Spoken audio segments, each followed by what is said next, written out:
Cher frère mathématique, salam alaikum. Alaikum salam, très cher frère Ramzi.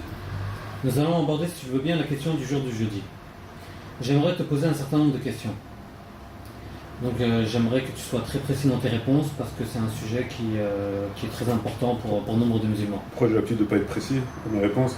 D'être encore plus précis que d'habitude. Si la question elle est précise, je serai autant que possible précis. Inch'Allah, donc on sera précis tous les deux. Donc on va toi, je sais pas. je ferai de sorte de l'être. Donc on va commencer par le préambule. Y a-t-il un doute sur l'authenticité des textes qui abordent le jour du jeudi?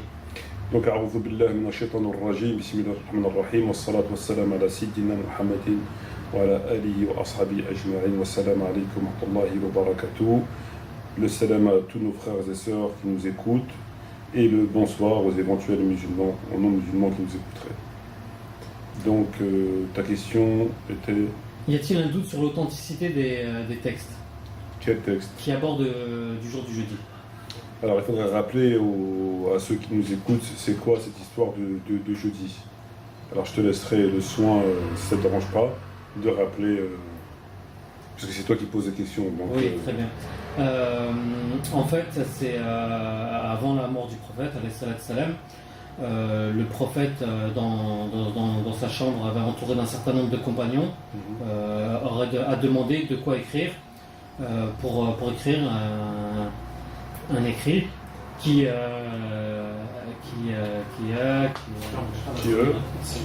empêchera la communauté de s'égarer. Voilà. Je cherche mes mots. Et à ce moment-là, Omar sera interposé en disant nous avons le livre de Dieu nous suffit. À ce moment-là, il y a eu du tumulte, certains étaient pour Omar, certains étaient pour le fait qu'il fallait donner de quoi écrire au prophète. Et pour finir, le prophète a dit laissez-moi, il ne convient pas qu'il y ait du tumulte en ma présence. Alors, donc ça c'est grosso modo l'histoire. Voilà, grosso modo. Donc en fait l'histoire du jour du jeudi, donc l'Yom al-Khamis, c'est une histoire qui s'est déroulée donc le jeudi, un jeudi, quelques jours avant le décès du prophète, Mohammed alayhi salam. Et on l'appelle donc le jour du jeudi parce que ça s'est déroulé le jeudi. Et durant sa souffrance, durant la douleur qui supportait quelque temps avant son décès, il était chez lui. Il était chez lui et il y avait un certain nombre de compagnons présents autour de lui, chez lui. Et le prophète a demandé à ce qu'on lui donne quelque chose, de quoi écrire, afin qu'il mette par écrit quelque chose qui empêcherait les musulmans de s'égarer après sa mort. Donc ça, c'est des termes, donnez-moi de quoi écrire, et je vais vous faire un écrit qui vous empêchera de vous égarer après ma mort. C'est des termes qui reviennent dans les textes. D'accord? C'est pas des termes inventés, c'est pas des termes grosso modo, c'est des termes qui reviennent dans les textes. Et on sait qu'un certain nombre de compagnons ont refusé de donner au prophète de quoi écrire, après quoi il y a eu tumulte, et le prophète en colère leur dit « sortez ». Voilà. Donc ces textes figurent dans entre autres les deux Sahih, donc le Sahih de Bukhari et celui de Muslim, et ils figurent aussi dans le Musnad de Ahmed et dans d'autres livres de sources. Voilà l'histoire du jour du jeudi. Donc maintenant, si tu es présent face à moi pour me poser des questions par rapport au jour du jeudi, c'est qu'il y a une polémique qui s'est créée sur ce jour. Une polémique. La polémique apporte sur la question qui, en fait, divise les musulmans en deux. En tout cas, ceux qui s'y intéressent, parce qu'on peut très bien être musulmans sans s'intéresser à cette question-là. Mais en tout cas, pour ceux qui s'intéressent à cette question-là, elle divise les musulmans en deux.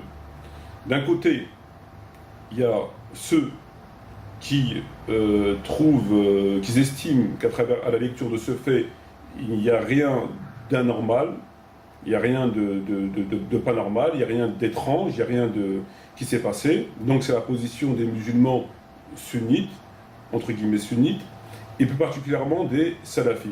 Parce que beaucoup de musulmans sunnites, en tout cas moi j'en connais, et j'en fais partie, estimons que c'est pas normal. D'accord?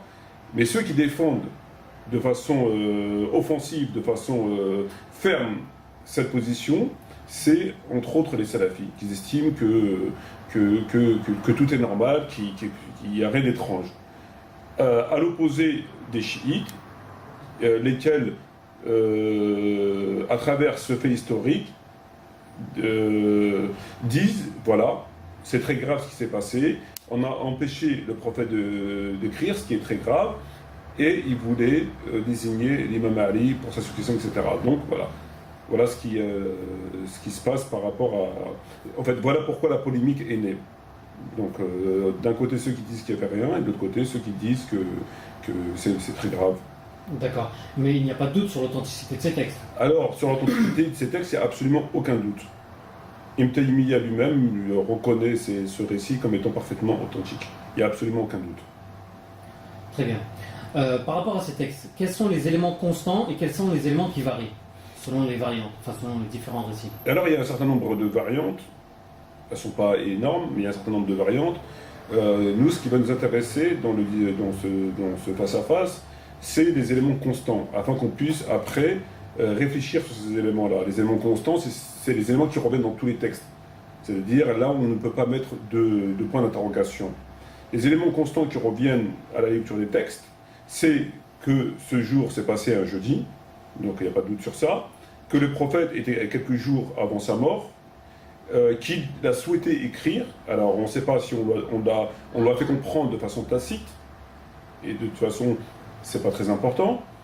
En tout cas, ce qu'on est sûr, c'est qu'il a voulu écrire, et on sait que c'est un texte extrêmement important, puisqu'il dit quelque chose qui vous empêchera de vous égarer après ma mort, et que des compagnons se sont divisés en deux groupes, ceux qui étaient du côté du prophète et qui trouvaient ça scandaleux, et ceux qui étaient du côté d'Omar ibn Khattab qui trouvaient ça, qui se sont opposés à la volonté du prophète.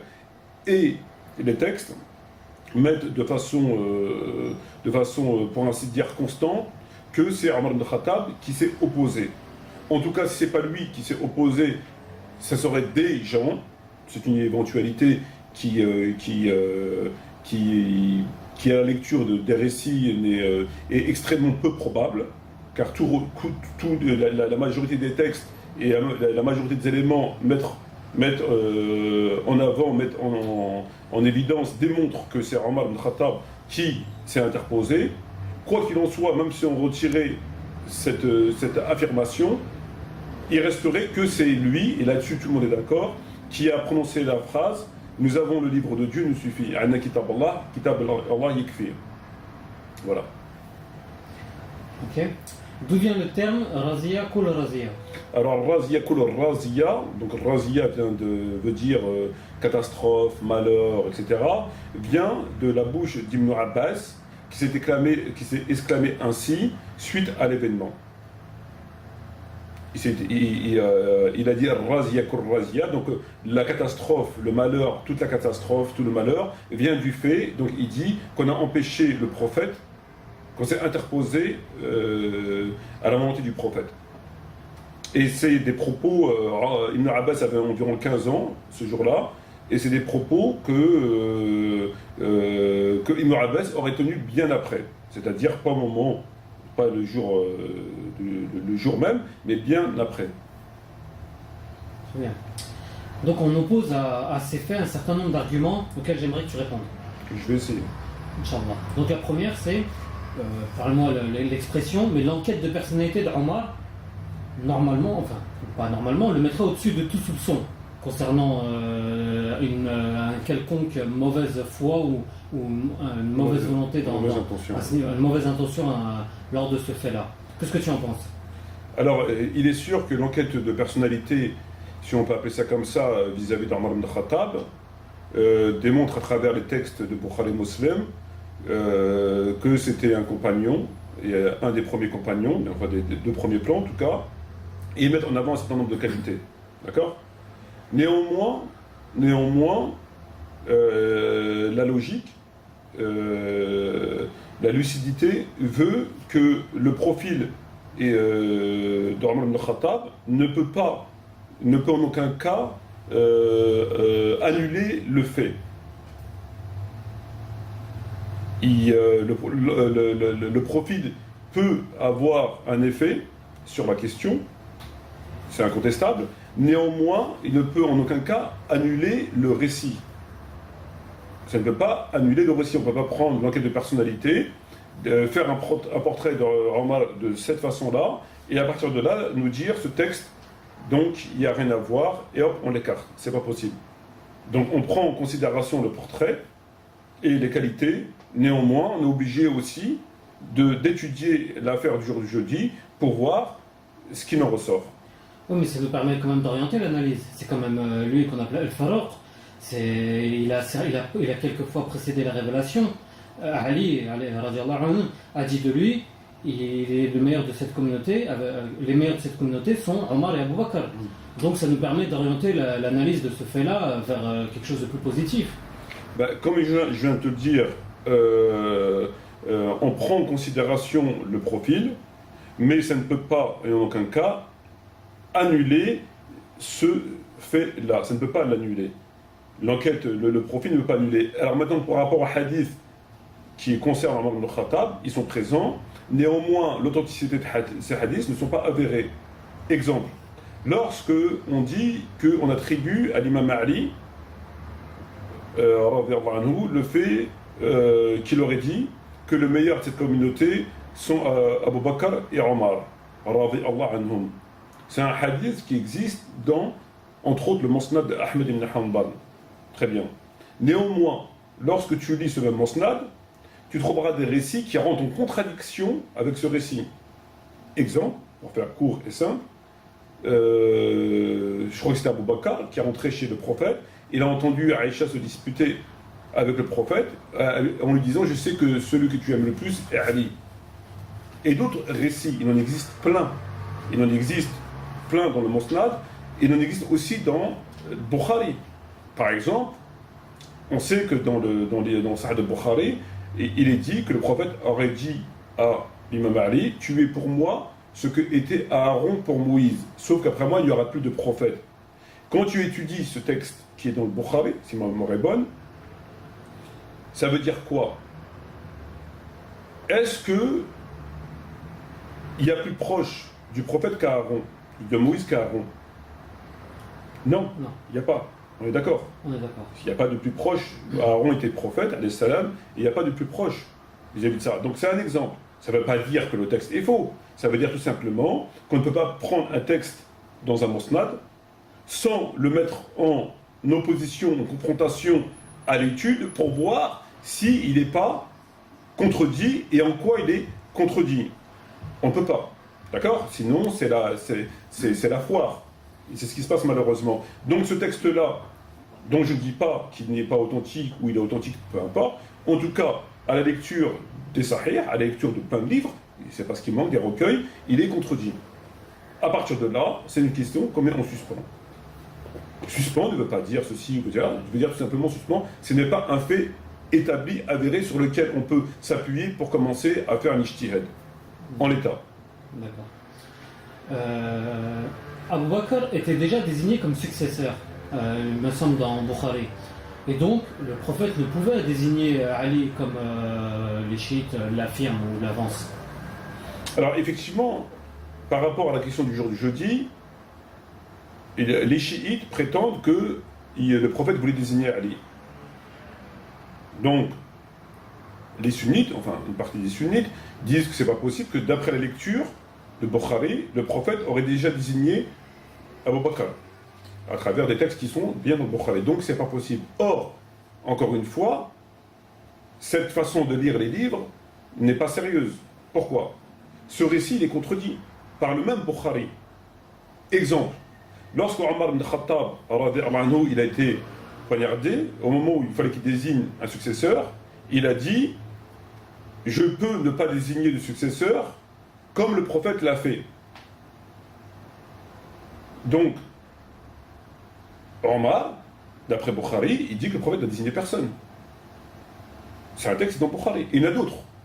Donc venir et dire que ce n'était pas possible parce que, d'après Bukhari, il a été désigné, ce texte est contredit par les propos attribués à Omar, qui sont dans le Bukhari, et non pas dans un livre quelconque, qui dit ça. Donc, en l'état, la question, encore une fois, on la met, on suspend. Et on ne peut pas établir un ijtihad sur la question en partant de ce hadith ou de l'autre hadith. Très bien, mais là, s'il dit que le prophète salam n'a désigné personne, il n'a non plus pas désigné Ali. À quel moment? Puisque tu dis que Omar. Absolument, mais ça veut dire quoi? Ça veut dire, déjà, on a, à travers ce texte, la preuve, enfin, en tout cas, on a la preuve que c'est contredit. Après, on ne sait pas, on ne sait pas lequel est bon, enfin, ce qui s'est passé exactement. En tout cas, on a la preuve que c'est contredit. À partir du moment où tu as la preuve que ce hadith est contredit, tu ne peux pas t'appuyer sur ce hadith pour faire un ijtihad, on est d'accord? Ça me semble logique, donc on met ça en suspens. Maintenant, tu poses la question, tu me dis, mais ça veut aussi dire qu'il n'a pas désigné l'imam Ali. Très bien. Mais ça veut aussi dire qu'il y avait le jour du jeudi et qu'il faut revenir justement au jour du jeudi.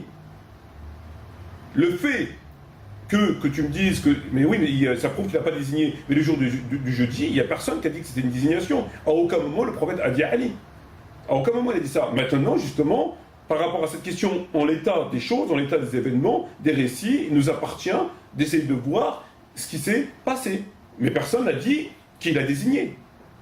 Les chiites eux-mêmes ne disent pas qu'il a désigné, ils disent qu'il a voulu désigner. Il y a une nuance entre il a désigné et il a voulu désigner. Et le fait est que si la culpabilité de Omar ibn Khattab allait avérer par rapport à ce récit, ça peut remettre en question beaucoup de choses derrière.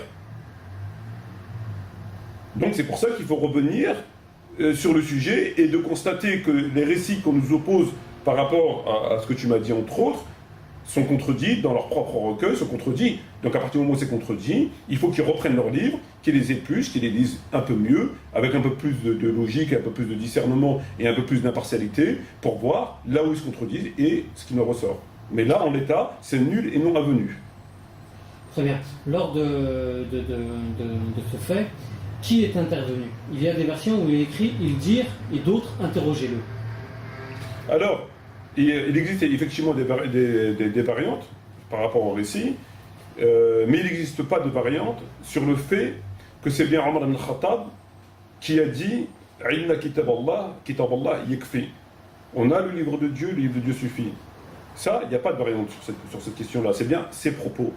À partir du moment où c'est ses propos, cela prouve qu'il a été un élément majeur par rapport au refus, parce que c'est lui qui met cette idée, c'est personne d'autre qui met cette idée, qui met cette fameuse idée, comme quoi qu'on n'a pas besoin de cet écrit, on a le livre de Dieu. Donc c'est lui qui la met. Donc si lui il la met, c'est qu'il avait un rôle majeur, pour pas dire un rôle de premier plan. Et donc quand on raccorde les éléments, on se rend compte qu'il était le meneur, si j'ose ainsi m'exprimer, par rapport au fait que c'est lui qui a dit non. Par rapport au fait que c'est lui qui s'est opposé, et dans son opposition, il a rétorqué par « on a le livre de Dieu ». Il n'a pas voulu, on a le refus, et il explique pourquoi son refus. Et non pas quelqu'un qui a dit ça. C'est attribué à personne, ses propos sont attribués à Omar ibn Khattab. Donc c'est lui qui dit non, qui s'interpose et qui dit pourquoi il s'interpose, parce qu'on a le livre de Dieu, le livre de Dieu suffit. Qui a dit il délire, et qu'est-ce qui a été dit à ce moment-là? Alors là encore une fois, je pense que la question des termes exacts n'est pas très importante, donc en tout cas elle n'est pas déterminante. Ce qu'on sait, c'est qu'on a estimé qu'il n'était pas en état d'écrire. Alors la douleur l'emporte, il délire, enfin peu importe. En tout cas on a estimé, d'après un diagnostic très subjectif, qu'il n'était pas en état d'écrire et qu'il ne fallait pas lui donner de quoi écrire. Ok. Qu'est-ce qui a suscité son intervention? On avance que c'était dans l'intérêt du prophète, pour ne pas aggraver sa douleur. Alors, ça, c'est un point majeur qui est soulevé par les gens qui prennent la défense, en disant que on n'a pas donné au prophète de quoi écrire, c'était pour éviter qu'il souffre. Donc c'était par souci de sa santé, pour lui éviter davantage de douleur, qu'on ne doit pas donner de quoi écrire. Alors, on revient au texte. Que disent les textes? Les textes disent que la douleur, la souffrance, la colère et l'amertume sont venus après, et non pas avant. Sont ultérieurs à l'opposition, et non pas antérieurs. Donc, venir ensuite et dire que l'opposition s'est manifestée par souci de la santé du prophète est ridicule. Elle est ridicule parce que lorsque le prophète veut écrire, il va très bien. Il va très bien, il est malade, il va mourir. En tout cas, comme tout malade. Mais lorsqu'on intervient et qu'on s'oppose à lui, c'est à ce moment-là que l'embrouille naît dans la demeure du prophète à son chevet. Et c'est là qu'il se met en colère. Et c'est là qu'il leur dit, sortez, allez-vous-en. Et c'est là où il a l'amertume. Les textes nous disent, il était, entre guillemets, dégoûté, écœuré. Donc, il faut bien préciser par rapport à ça que la douleur du prophète, l'amertume du prophète, elle est ultérieure à l'intervention et non pas antérieure. Donc l'intervention n'a fait que engendrer et alimenter la douleur du prophète et la colère du prophète. Donc c'est un élément qui ne vaut strictement à rien au point de vue. Attends, mais on parle de Omar quand même, donc ils étaient proches. Donc le fait qu'il ne veuille pas lui accorder qu'il ne veuille pas qu'il ait plus de douleur et de souffrance, ça me semble logique et évident. Maintenant que la situation est dégénérée, qu'il y ait eu du tumulte par d'autres personnes, c'est possible. Mais le fait qu'Omar, en tout cas l'intention d'Omar de ne pas vouloir blesser le prophète me semble évidente. Quand tu me dis l'intention du prophète de ne pas blesser le prophète, me semble évidente. Moi, elle ne me semble pas si évidente que ça. Pourquoi elle ne me semble pas si évidente que ça? Parce que déjà, l'intervention, elle est contraire au livre de Dieu. Pour commencer, parce que tout le monde sait, même toi, que Dieu dans le Coran il dit La tarfa'u aswatakum fawqa sawti an-nabi wa la tajharu lahu biqawli kajhari ba'dikum li ba'din an tahbata a'malukum wa tumlat, etc. Donc, le verset est très clair, n'élevez pas votre voix au-dessus, vous qui croyez, n'élevez pas votre voix au-dessus du prophète, car vos œuvres peuvent être annulées sans que vous vous en rendiez compte. Verset du Coran que tout le monde connaît. D'accord? Donc le fait de, non pas élever sa voix, mais de carrément s'opposer. C'est pas qu'élever, c'est s'opposer. Et déjà contraire au précepte coranique. C'est contraire. Donc, il est étrange qu'en tant que musulman, on puisse, au nom de l'islam, faire le contraire de l'islam. Ça ne va pas. On ne peut pas au nom de l'islam, alors qu'on sait que le Coran interdit ça. Et tout le monde le sait. À plus forte raison des compagnons du prophète. Ça ne va pas. De deux, le souci, encore une fois, pour revenir, le souci de la santé du prophète, quand quelqu'un est mourant et souffrant sur son lit, ton père ou peu importe un être humain, et qui demande à ce que tu ouvres la fenêtre parce qu'il a chaud, qu'est-ce que tu fais? Je lui ouvre. S'il te demande un verre d'eau parce qu'il a soif, qu'est-ce que tu fais? Je lui donne. S'il te demande du cyanure, qu'est-ce que tu fais? Je ne donnerai pas. Non. Voilà. Donc, le fait que le prophète demande de quoi écrire, il n'a pas demandé quelque chose de mal. Donc, si toi, tu as le souci de sa santé, ce souci, d'où te vient ce souci? Il n'a rien demandé de mal. C'est pas parce qu'il va demander quelque chose que sa souffrance va augmenter. Tu t'exécutes pas quand ça peut lui nuire. Or là, ça ne pouvait pas lui nuire parce que c'est lui qui le veut. C'est sa volonté à lui. Donc ça ne peut pas lui nuire. En quoi ça allait nuire à sa santé? On ne l'a pas forcé à écrire. Il n'y a aucun texte qui dit qu'on l'a forcé, qu'on a insisté pour qu'il écrive. Là, oui, on peut intervenir en disant arrêtez de l'opportuner.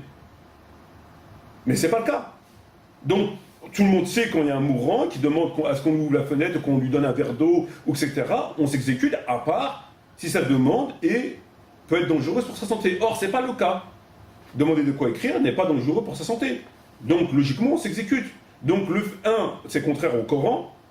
De deux, c'est que sa demande, elle n'a rien de dangereux pour sa santé. C'est lui qui veut écrire. Donc, tu as plus de raisons de t'exécuter. Et de trois, c'est que c'est l'intervention qui a engendré la douleur. Et non pas avant. Il faut le rappeler, ça. Parce qu'ils nous disent, on entend dire que c'était par souci de santé. Mais ça ne va pas. Encore une fois, c'est venu après et non pas avant. Donc, quand on regroupe tous ces éléments-là, le fait d'obéir, comme dans le Coran, le fait de dire qu'il a une demande comme n'importe quel malade. Je sais pas, moi j'étais malade, tout le monde était malade. Donne-moi un verre d'eau, ouvre la fenêtre, mets plus fort le ventilateur, allume le chauffage, tout le monde. Jamais on a eu des gens qui venaient faire le bordel parce qu'on t'a demandé d'ouvrir la fenêtre. Surtout un prophète, quand même. On a affaire à un prophète. C'est pas n'importe qui. Un prophète, il ne délire pas. Un prophète sait ce qu'il veut, quand même. Donc il y a personne qui peut venir et dire moi je sais ce qui est mieux pour lui, il ne faut pas lui donner. Je sais ce qui est mieux pour lui, il ne faut pas lui donner. Ça va pas. Et donc l'intention en elle-même, cette intention, parce qu'on parle d'intention, cette intention, elle repose sur rien. Une intention, elle doit être conforme à l'islam, même si ensuite elle ne se déroule pas comme elle aurait dû se dérouler, mais en tout cas l'intention doit être reposée sur une conformité des textes. Or, cette intention de s'opposer au prophète ne repose sur aucune conformité des textes. Elle contredit les textes. Donc c'est une intention qui n'est pas acceptable. Là, je vais t'attendre. Encore une fois, on parle de Omar. Je veux dire, on se base sur leur compréhension, nous, aujourd'hui, pour pratiquer notre religion. C'est pas Tu te bases sur la compréhension, la compréhension. Moi, lorsque je lis Bukhari, et lorsque je lis Muslim, et lorsque je lis Tabari, et ce que je lis ces livres-là, je ne me base pas sur la compréhension de Omar en particulier, je me base sur la compréhension des faits historiques, comment ils sont avancés. Omar ibn Khattab, il s'est trompé sur la zakat, il s'est trompé sur les pierres du mort, enfin on ne va pas refaire le portrait, il s'est trompé sur les pierres du mort, sur la prière après la recette qu'il avait interdit, enfin on peut les citer. Donc je vois pas. Les tarawih, etc. Donc je vois pas. Encore une fois, il ne faut pas perdre de vue que quand il y a un événement qui se déroule, il faut répondre aux questions de l'événement. On ne peut pas répondre à une question par une autre question. Si une personne a se juger dans un tribunal pour un fait, on ne va pas lui dire cette personne-là, elle a fait une œuvre de charité en 1995, cette personne-là était un agent de la police en telle année, cette personne-là faisait partie de l'association de l'abbé Pierre, et donc elle n'a pas pu commettre ce crime ou ce délit. Ça ne marche pas comme ça dans un tribunal. Dans le tribunal, il y a des charges qui pèsent contre cette personne, on étudie des charges. S'ils sont avérés ou pas avérés, en quoi ils sont avérés et en quoi ils ne sont pas avérés. C'est comme ça que ça fonctionne. Après le reste, bien complémenter ou pas la question. Et donc là, il faut quand même remettre les choses en place. Il faut quand même remettre en avant le texte et les éléments fondateurs du texte. Et donc on voudrait à présent éradiquer les éléments fondateurs avec des éléments parallèles pour dire, donc, si il a été dit que le shaitan changeait de chemin lorsqu'il rencontra Omar, à partir de là, le jour du jeudi n'a jamais existé. Et ça, c'est pas théologique. C'est pas théologique du tout. Ça ne répond en rien. En quoi ça répond? Est-ce que les éléments sur la question de savoir est-ce qu'il est bien intervenu, est-ce qu'il a bien dit nous avons le livre de Dieu, il suffit, sont fondés ou pas? Oui, ils le sont. À partir du moment où ils sont fondés, on est contraint, obligé, en toute sincérité, d'analyser ce comportement. Est-ce que ce comportement est conforme à l'islam? Est-ce qu'on a le droit de s'opposer au prophète? Est-ce qu'il viendrait à l'idée à toi ou à moi de dire au prophète mourant et souffrant chez lui, de dire non, il ne faut pas lui donner? Il demande un écrit, est-ce qu'il te viendrait à l'idée à toi de dire non? Et combien même tu te soucierais pour sa santé? Et combien même tu dirais c'est pour sa santé? Il y a une façon de se soucier du malade. Or, cette façon-là est tout le contraire d'un souci préventif par rapport à la douleur. C'est tout le contraire. Puisqu'encore une fois, c'est ça l'élément qui a engendré l'embrouille. C'est l'élément qui a déclenché l'embrouille. Mais encore une fois, c'est pas je sais pas, c'est pas son intention d'engendrer une embrouille. Mais par rapport... On a parlé d'intention tout à l'heure, on a dit une intention qui est contraire au texte ne peut pas être une bonne intention. Justement par rapport à ça, le fait qu'il veuille, c'était pas une prophétie, enfin c'était pas une révélation qu'il avait reçue. Donc ce qu'il pouvait dire, il l'avait déjà dit. Donc c'est par rapport à ça aussi que Omar c'est peut-être opposé. Ce qu'il a dit, il l'avait déjà dit. Le fait qu'il n'a pas reçu de révélation. Donc ce qu'il tout marche par révélation. Quand il n'y a pas de révélation, tout ce qu'il dit, ça sert à rien. En tout cas, ce qu'il a écrit n'était pas nouveau, puisqu'il avait déjà dû le dire auparavant. Voilà pourquoi Omar, s'il n'y a pas eu de prophétie. Comment je sais tu me poses une bonne question, en tout cas je ne peux pas le savoir. Bah après tu le dis si tu ne sais pas. On parle encore une fois... C'est des suppositions à n'importe-pièce, c'est quoi? Non, mais encore une fois, j'arrive pas à concevoir qu'Omar... on n'est pas là pour concevoir, on est là pour juger des faits établis. On n'est pas là pour concevoir. La conception des choses et l'analyse des choses de façon subjective et par mystère et par supposition, moi, ne m'intéresse pas. On est face à des faits établis, on extrait de ces récits les éléments fondateurs et les éléments constants, et à partir de ces éléments fondateurs et ces éléments constants, on fait une analyse, ça s'arrête là. Après le reste, pour moi, c'est de la polémique, ça ne m'intéresse pas. Donc encore une fois, quand tu me dis c'était pas une prophétie, est-ce que dès lors que le prophète ne parle pas sous l'emprise, Dieu dans le Coran il dit qu'on connaît tous les versets du Coran, donc est-ce que le fait que le prophète ne parle pas, c'était pas une révélation révélée, est-ce que ce qu'il dit, ça ne nous intéressait pas? Il ne faut pas oublier que le terme que le prophète a utilisé est « je vais vous faire un écrit qui vous empêchera de vous égarer après ma mort ». C'est quand même pas rien. Un écrit qui vous empêchera de vous égarer après ma mort. Et d'ailleurs, moi j'arrive pas à comprendre, c'est que au nom de ce diagnostic, qui n'était pas un diagnostic, parce qu'il est contraire au texte, par l'opposition, on a une drôle de façon de se soucier de la santé du malade, en engendrant le tumulte et l'embrouille, jusqu'au pratiquement au coup de poing, parce que, encore une fois, tout vient de là. On aurait pu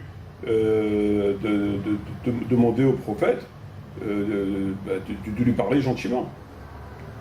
On aurait pu lui demander gentiment, est-ce qu'il était sûr qu'il n'y a pas besoin de s'opposer. Or là, on ne se soucie pas de sa santé, on s'oppose, on ne veut pas.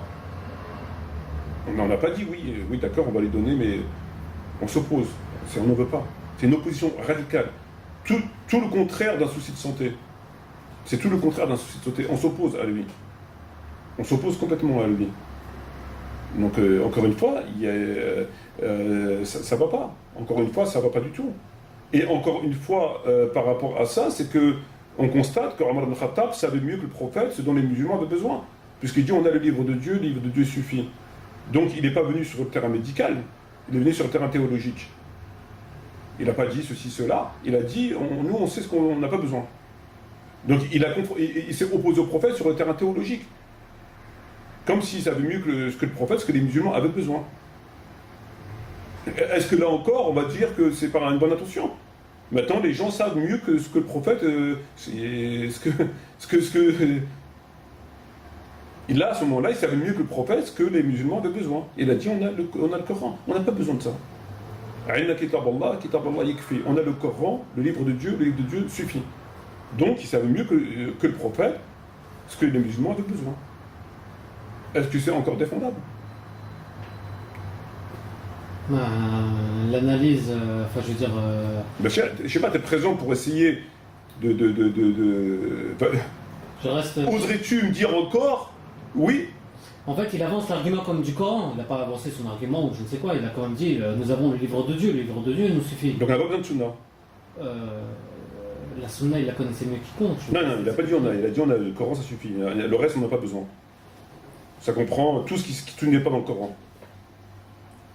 Je ne reconnais pas avoir de réponse à ça. Donc ça veut dire tout ce qui n'est pas dans le Coran n'a pas besoin. Le Coran, ça suffit. Donc la Sunna n'a pas besoin. Donc suivre le Coran et la Sunna, c'est une bid'a. Parce qu'il a dit le Coran yakfi. Donc tout ce que le prophète peut dire, il a passé 23 ans de sa vie environ à ce qu'on récolte ces informations, comment il priait, comment il dormait, comment il mangeait, comment il faisait takbir pour la des janazas, comment il faisait tout ça.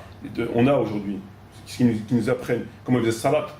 Donc pour nous c'est une richesse, c'est ce qui fait notre religion. Et on se bat aujourd'hui, etc. Mais en fin de compte, tout ça, ça sert à rien. Parce qu'à la base, on a que besoin du Coran. Kitab Allah yakfi, le Coran suffit. Donc ce que peut dire le prophète après, c'est plus valable. À part, parce qu'il a été malade. Donc nous, on doit prendre la sunna quand on est en bonne santé. Quand on est en bonne santé, c'est la sunna. Quand il est malade, c'est plus la sunna. Ça devient le cirque. C'est plus valable. Tout ce qu'il va dire durant sa maladie, tu peux ne pas l'écouter. Il parle avec toi, tu siffles. Ah ouais, mais t'es malade là.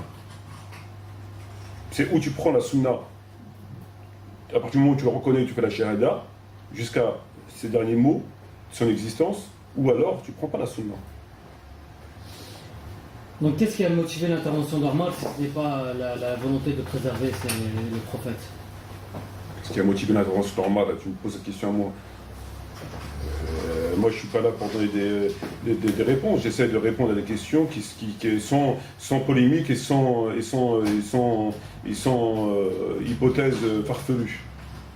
Et je te réponds par rapport à... Je pense que je t'ai répondu très clairement que par rapport à ça. Pour moi, c'est pas cohérent. Je pense. Après le reste, on va rentrer dans des hypothèses qui sont peut-être logiques, acceptables, etc. Mais ça restera des hypothèses. Et donc moi, rentrer dans des hypothèses ne m'intéresse pas. Je réponds à des éléments sur lesquels il y a absolument aucun doute. Mes réponses, elles sont tout à fait cohérentes par rapport à ce qui s'est passé. De quelle manière, enfin par quel propos Omar s'est-il interposé? Ben, il a dit, nous avons le livre de Dieu, le livre de Dieu suffit. Anna kitab Allah yakfi.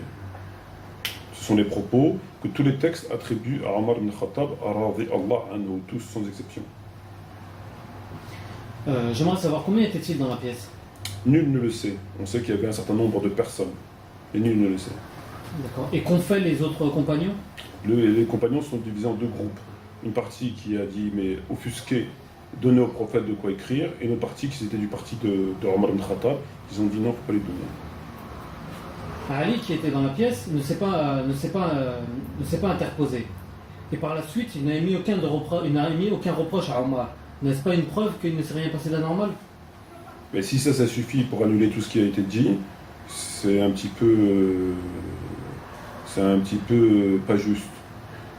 Ensuite, dire que Ali était dans la pièce, moi j'ai aucun texte qui me dise qu'Ali était dans la pièce. Un. Et secondo, j'ai aucun texte qui me dit qu'il ne s'est pas opposé. C'est pas parce que les textes ne ramènent pas tous les récits, il n'y a pas une caméra qui filme, il y a quelqu'un qui écrit ce qui se passe. D'accord? Donc, quand tu prends des récits où on apprend, c'était je crois Malik ibn Anas ibn Malik, excuse-moi, qui dit je reconnais plus ce qu'il y avait à l'époque du prophète en pleurant, c'est pas pour autant qu'on a les récits de la catastrophe. On a des récits ici et là, mais on n'a pas, ça n'existe pas. Donc il y a rien qui nous dit qu'il ne s'est pas opposé. Rien, on n'a pas de texte qui dit que c'est opposé, mais on n'a pas de texte qui nous dit qu'il n'est pas opposé. C'est-à-dire que si on avait des textes qui évoquaient la position de Ali, et que dans cette position-là, dans ces textes, il n'y a rien qui dit qu'il s'est opposé, on serait d'accord. Mais on n'a pas de texte du tout. Donc en l'absence de texte, on ne sait pas. Et j'ai jamais vu un texte qui dit qu'il était dans la pièce. Voilà. Donc dire que Ali ne s'est pas opposé et dire que ceci, que cela, c'est encore une supposition comme ça, banale, jetée comme ça en plein de fouet. C'est cependant quand même un événement important, donc c'est encore une fois de supposition. Mais s'il y aurait eu une opposition farouche des compagnons comme Ali, ça serait quand même arrivé jusqu'à nous, c'est pas des éléments insignifiants. Encore une fois, je te réponds à cette question-là, c'est que les textes n'existent pas. Donc si le texte n'existe pas, on ne sait pas ce qui s'est passé. C'est à la différence que si les textes existaient et qu'ils n'étaient pas mentionnés, c'est pas pareil. Et de deux, il faut savoir que Ali a fait serment d'allégeance 6 mois après. Abu Bakr, il a reconnu d'après le Sahih al-Bukhari le califat d'Abu Bakr 6 mois après. 6 mois après, c'est beaucoup. 6 mois. On n'a pas non plus les motifs de ce retard. 6 mois en soi, ça dénote de quelque chose qui est assez grave. Pour ne pas reconnaître une autorité au bout de 6 mois et quand on sait la piété de la personne et la conformité au texte, 6 mois c'est comme beaucoup. En général, ça ne peut pas être un détail. Après, c'est des suppositions, mais on sait qu'il a reconnu que 6 mois après. Je vais rentrer encore une fois dans des hypothèses, mais n'est-ce pas une erreur de sa part? Une erreur de Ali, de ne pas avoir reconnu le califat d'Abu Bakr. Donc si je comprends bien, ça fait une demi-heure qu'on parle sur le récit du jour du jeudi, avec tous les éléments probants qui existent, et tu essaies d'atténuer la responsabilité en dépit des évidences, et là, il n'y a rien qui met en accusation Ali, et tu inverses la situation en remettant lui en question. En fait, je n'inverse pas la situation, mais bon, je veux dire, Abu Bakr était le calife reconnu. Oui, alors. Donc le fait qu'ils ne reconnaissent pas, je veux dire, en dehors de Ali, ils n'étaient pas beaucoup, ils n'étaient pas nombreux. La grande majorité des musulmans avaient prêté serment d'allégeance à Abu Bakr. Et alors? Donc le fait qu'ils n'avaient pas prêté serment d'allégeance montre bien qu'il y avait un problème. Donc moi je ne connais pas le problème. Oui. Mais si tout le monde avait... Il y a deux possibilités. C'est où tu parles de la possibilité que Ali... Il est possible qu'Ali était un faucheton et quelqu'un qui a transgressé sans aucune raison valable les textes. Et dans ces cas-là, tu iras dans le sens que tu es en train de me dire, et moi je te conseille d'éviter d'aller dans ce sens-là. Ou bien tu dis que compte tenu du portrait de cet homme, etc., il n'est pas possible, parce qu'on parlait tout à l'heure du portrait de personnalité, qu'il ait pu ne pas faire allégeance pendant 6 mois. Dans ces cas-là, il faut remettre en question non pas l'individu, mais l'histoire, enfin ce qui s'est passé. Et moi je suis compte tenu du portrait de Ali, et que tout le monde reconnaît, je ne peux pas penser une seconde que par rapport à ça, il ait pu se mettre hors la loi pour un détail. Voilà. Mais tu peux aussi avoir la position qui est la tienne, enfin que tu as dit, qu'il a fait ça parce qu'il avait un autre affaire, ou parce qu'il était futile, ou parce qu'il a violé la loi, ou parce qu'il était jaloux, enfin, des choses comme ça. Non, je pensais plutôt à une erreur. Une erreur est possible. Donc jamais je me permettrais de penser une erreur de compagnon Ali. Une erreur qui dure 6 mois. Interrompre là mes propos, j'ai pas assez de connaissances sur le sujet. Ouais, t'as pas de connaissance, mais t'avances des hypothèses. En fait, tu balances, quoi. Non, j'avance des hypothèses. Dès que tu entends gling-gling, tu sais que ça a touché. Quand tu n'entends rien, tu continues à balancer. Disons que je m'interroge et... Tu défends très très mal ton dossier, je pense. Pour l'instant, je crois qu'il a marqué aucun point. Faut être, non. Sauf que c'est pas... La défense, c'est pas ça. Bon, on va poursuivre. Il va falloir changer d'avocat parce que là, t'as pas très... Ouais. Donc le prophète est décédé 4 jours après. Entre-temps, il n'a pas renouvelé sa demande. Qu'en penses-tu? Pourquoi il fallait qu'il la renouvelle? Il fallait qu'il dépose un dossier à la commission parlementaire pour renouveler une demande. Si c'était si important que ça, je pense que le prophète aurait... Enfin, je pense pas, je me permettrai pas de penser. Est-ce que tu remets en question l'importance du texte? Parce que lui-même, il a dit qu'il vous empêcherait de vous égarer après moi. Ça ne suffit pas pour signaler l'importance. Si, justement, c'est pour ça que je m'interroge. Pourquoi n'a-t-il pas redemandé à ce ton raisonnement, il est tout en bancal. C'est-à-dire que tu as toujours des faits établis, et tu laisses ces faits établis là pour mettre des suppositions là où on peut encore émettre. Tu as d'un côté un texte qui dit quelque chose qui vous empêchera de vous égarer après ma mort, voilà. Et de l'autre côté, tu te tiens, il n'a pas fait depuis 4 jours, peut-être que. Donc on devrait laisser ce qui est sûr, il n'y a pas de doute, pour le peut-être que. Ça ne marche pas comme ça. Si tu es sûr de ce texte, s'il est établi, tu es obligé de noter dans ton papier, ton crayon papier là, je t'en profite pour le faire, que c'est un texte important. Donc, à moins que tu n'es pas sûr. Si tu n'es pas sûr, donc tu mets entre parenthèses, etc. Tu peux réfléchir. Mais là, il n'y a pas matière à réfléchir. Est-ce que c'est allé ou pas? Tu vas me confirmer, tu n'as pas le choix. Donc tu peux que confirmer que c'est un texte important. À partir du moment où c'est un texte important, tu ne peux pas l'atténuer par le fait que, 4 jours, 5 jours, 1 heure, 3 heures, ça ne va pas. Et ça, c'est un premier point. Le deuxième des points, je pense que s'il ne l'a pas fait, c'est que, vu que compte tenu le fait qu'ils ont failli s'entretuer en sa présence, il n'a pas voulu que ça se renouvelle. Donc, à mon avis, il a préféré s'abstenir. Et ça, c'est un avis qui repose, qui est rattaché au fait que c'est un texte important. C'est pas un avis tout seul comme tout en met. Toi, tu parachutes des avis. Tu jettes comme ça, tu viens en écotère et tu parachutes un avis, tu vois. Alors que là, c'est une hypothèse qui est liée au texte. Donc, on sait qu'il était important. Donc, à partir du moment où on sait qu'il est important et qu'il n'a pas renouvelé par la suite, ça peut être que par souci de... Ok. On a trace dans l'histoire que Ali lui-même s'est déjà opposé au prophète lors de la rédaction du traité de Daybiyah.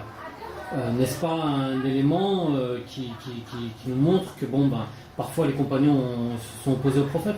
Donc on va comparer le texte de Daybiyah. Le prophète il est encore assez jeune à l'époque, en bonne santé, avec le sabre en boule avec le texte du jour du jeudi, souffrant et mourant, on a le livre de Dieu, etc. On peut comparer. Pas dans la forme, dans le fond. C'est par rapport au fait que Ali s'était permis de s'opposer. Donc, là, on ne juge pas Ali ou Omar. On juge l'affaire. Laissons de côté Ali, laissons de côté Omar. On juge l'affaire. Est-ce que tu peux comparer le jour du jeudi, la gravité, tout ce que tu veux, donnez-moi de quoi écrire, etc., avec la question de Daybiyah sur l'affaire, je ne juge pas des trucs. Non, ça n'a rien à voir en effet. Donc ça n'a rien à voir, on n'a pas lieu de l'évoquer. Parce qu'on n'est pas là pour juger des personnes. On est là pour juger l'histoire, pas les personnes. Et là, encore une fois, tu mets de côté l'histoire et tu dis, lui il l'a fait, donc lui il peut le faire. Ça n'a rien à voir. Le comportement d'Ali par rapport à Daybiyah, en bonne santé, etc., où il dit, non, moi je ne vais pas écrire, je ne vais pas effacer ça, c'était écrit, tu vois. Donc en l'effaçant, ça n'a rien changé. Et le jour du jeudi, où il veut écrire, on ne veut pas qu'il écrive, et non pas qu'on ne veut pas qu'il efface. Ça n'a rien à voir du tout. C'est incompatible. Il ne me sort pas aussi l'histoire quand il est rentré chez Fatima, il leur a dit vous ne priez pas, etc. C'est pas la peine. Tu peux zapper, tu peux mettre de côté, passons à autre chose. Ok. Lorsqu'Ibn Abbas raconte ce récit, il n'avait que 15 ans. Et il a rapporté ses propos, comme tu nous l'as dit tout à l'heure, que bien plus tard, en parlant de la catastrophe. Pourquoi? Qu'est-ce qui s'est passé entre-temps? Pourquoi c'est devenu une catastrophe? Pourquoi c'est devenu une catastrophe? Parce que c'est toujours été une catastrophe. Tout simplement. Parce que Ibn Abbas, quand il raconte ce fait, ce qui prouve encore que c'est très grave, c'est qu'il avait environ 15 ans au moment des faits. Et quand il relate l'histoire, et lorsqu'il relate l'histoire, il ne peut pas s'empêcher de pleurer, si bien que ses larmes mouillent les cailloux du sol. Et il dit Razia Kur Razia. D'accord? Bien après. Ça veut dire quoi? Ça veut dire qu'il était tellement choqué par ça que quand il se rappelait de ce fait-là, ça le faisait pleurer. Il se rappelait, il dit le malheur, tout le malheur vient du fait qu'on s'est opposé. Et certains l'ont tourné, c'est un malheur pour les musulmans parce que ça a mis en doute le califat d'Abou Bakr. Je vois pas le rapport. Vraiment pas. Lui, il pleure parce qu'il dit le malheur vient, tout le malheur vient du fait qu'on s'est opposé. Donc il remet en question les opposants et l'opposition. C'est bien ça, quoi. Ouais. C'est bien ça. Ouais. En définitive, quel est le but de soulever cette question, cette polémique? Je pense que le but, il est pour deux raisons, à mon avis. La première raison, c'est que tout ce qui figure dans les manuscrits, Non, excuse-moi. tout ce qui figure dans le manuscrit est là pour être évoqué. C'est pour ça qu'ils l'ont rapporté le Bukhari Muslim, ces gens-là. Donc à partir du moment où c'est dans le manuscrit, ça c'est un premier point. D'accord? Donc il n'y a pas forcément un but. T'es musulman, tu lis Bukhari, il y a des récits, tu cherches à les comprendre. Quand tu cherches à comprendre comment on fait l'ablution, enfin bref. Et deuxième des points, c'est que compte tenu... Excuse-moi. Il y a quelque chose qui te fait rire? Non, non, du tout. Et que compte tenu du fait qu'en face de nous, on a des gens qui, eux, ne perdent pas de temps à essayer de travestir l'histoire pour culpabiliser les innocents et innocenter les coupables, il est normal qu'il y ait des gens qui essayent de faire leur travail comme eux, ils font leur travail. Tout simplement, c'est comme la bataille de Siffin. La bataille de Siffin, on n'a aucune raison de l'évoquer parce qu'on sait que beaucoup de savants ont dit ça sert à rien, etc. Mais eux, ils s'en privent pas. Eux, ils passent leur temps à dire les deux groupes, ils avaient raison, et les deux groupes, ils vont au paradis. Celui qui avait plus raison que un, il aura 2 récompenses, et l'autre, il aura 1 récompense, etc. Donc eux, ils n'hésitent pas à tartiner, ils n'hésitent pas à écrire. Et lorsque toi, tu viens et tu dis attends, moi, c'est pas ce que j'ai trouvé, ah, qu'est-ce qu'ils cherchent? Comme avec ce qu'on appelle Fouad, quand je parlais avec le frère, là où tu sais, il me disait ouais, pourquoi vous faut pas évoquer ça, etc. C'est exactement la même chose avec Mohamed. Ouais. Tu vois? Donc il faut se mettre d'accord. C'est où on l'évoque pas, et on estime que, donc voilà, ou alors on l'évoque, et on l'évoque correctement. Et si c'est évoqué de façon truc, il est normal que tu prennes, que tu dises ta version, c'est tout à fait normal. Et eux, ils n'hésitent pas à l'évoquer, tu trouveras ça dans plein de trucs. Entre autres, dans ce que tu viens de me dire là, et Siffin, c'est évoqué dans tous leurs livres, la bataille du chameau, enfin, il y a un problème, ils vont jusqu'à même dénaturer le livre de Tabaré. Donc c'est normal. J'aurais une question qui me revient à l'esprit. Quelle est la position des savants par rapport à ça, des autres savants? Par rapport à l'action du jour du jeudi? Par rapport à la question du jour du jeudi. Alors, nous, on a fait traduire la position de Fawzan, d'Albani, enfin d'Ibn Taymiyyah. Alors la position, en fait, pour faire court, c'est comment je pourrais dire ça, c'est une panoplie de raisons. Chacun y va de sa bonne volonté à votre bon cœur, monsieur, dame, et que ça balance. Chacun il met ce qu'il a envie de mettre. Alors, il va te dire il voulait écrire avec calligraphie, l'autre il va te dire par rapport à la maladie, l'autre il te dit parce que c'était heureusement que Omar il s'est interposé parce que le prophète il allait écrire un écrit qui aurait égaré la communauté. Et chacun il va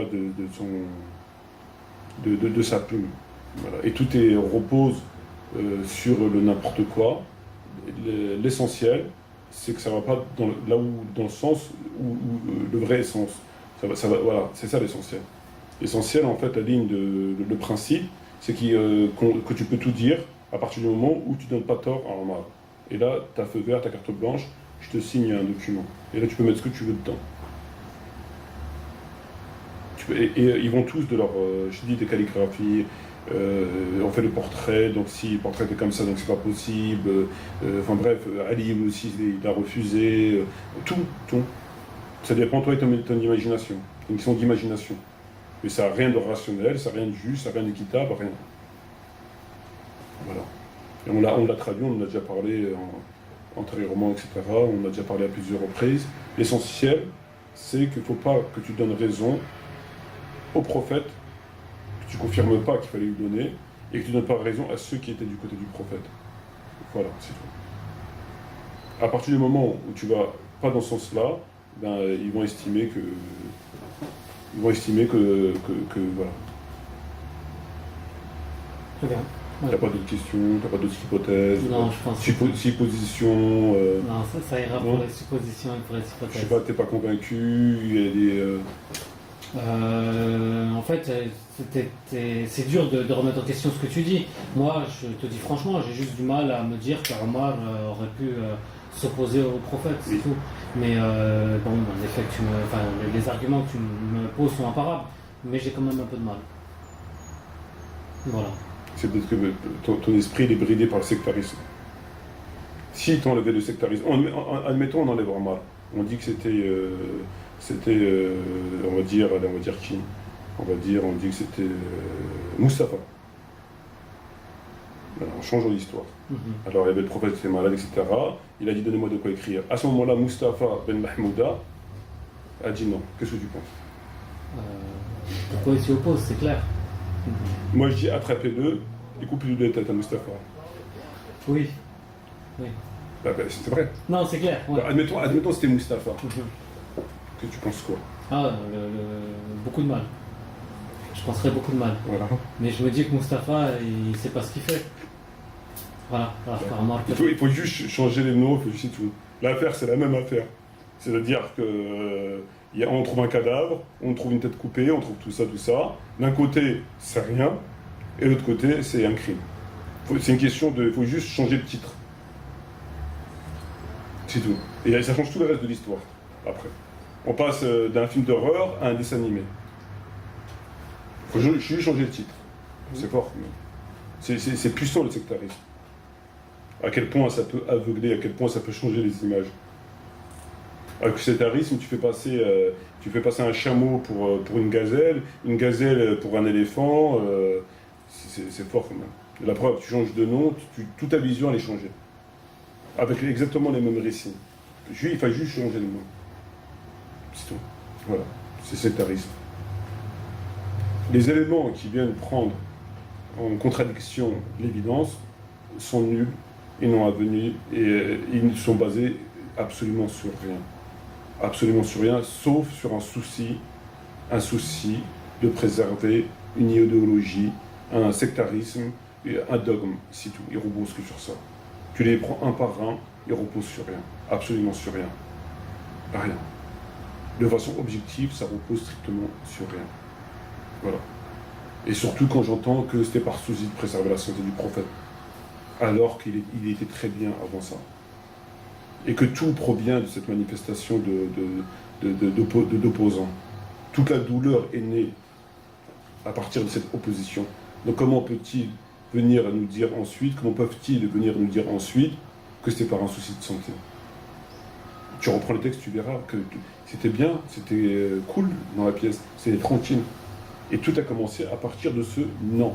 On a le livre de Dieu, le livre de Dieu suffit. C'est à partir du moment où tout est parti.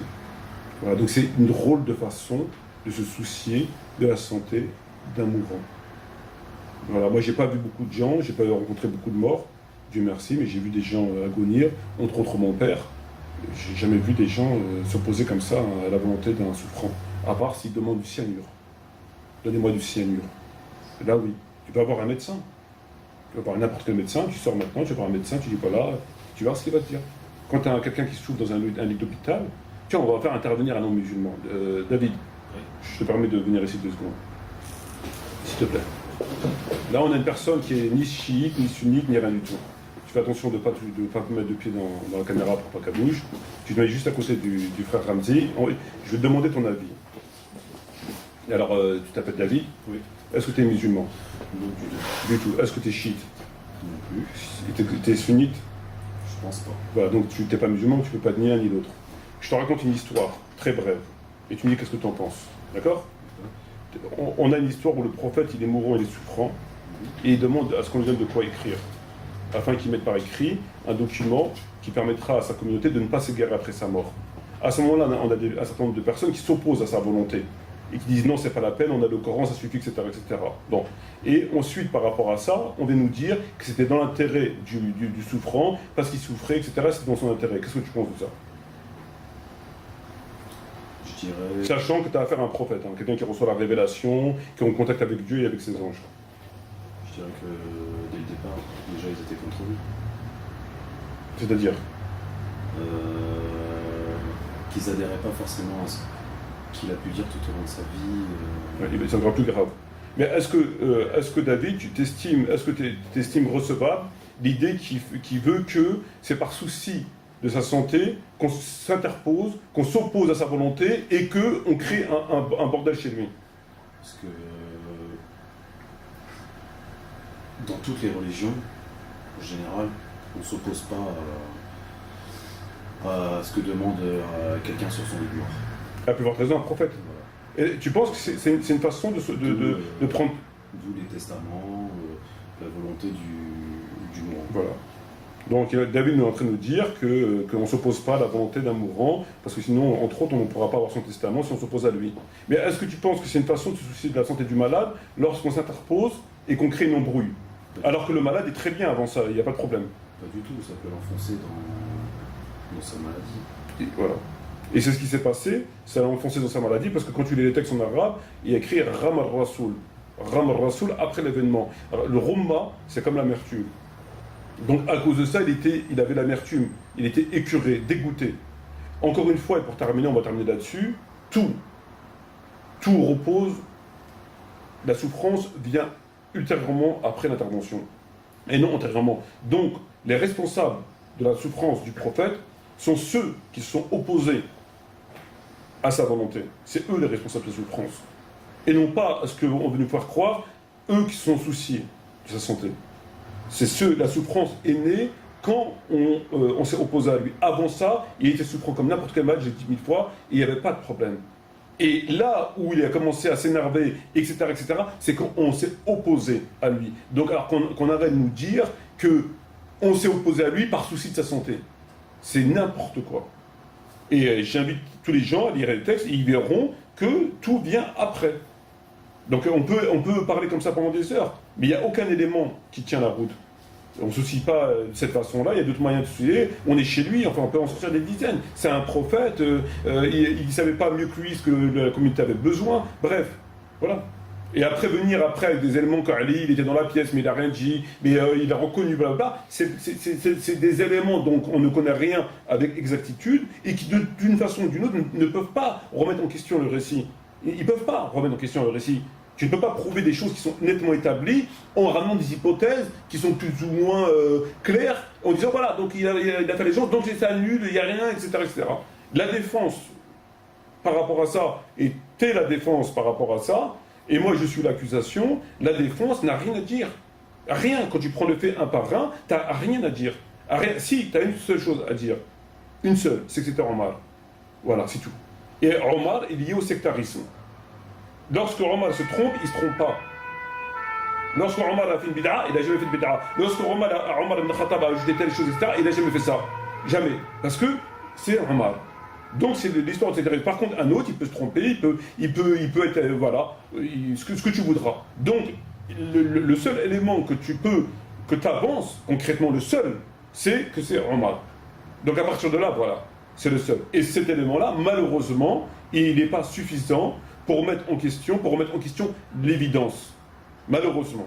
Et il n'est pas pour toi, malheureusement, il n'est aussi pas pour moi, malheureusement. Mais en tant que musulman, on est contraint d'analyser les textes avec impartialité et justice. Et l'impartialité et la justice te ramènent à cette conclusion-là.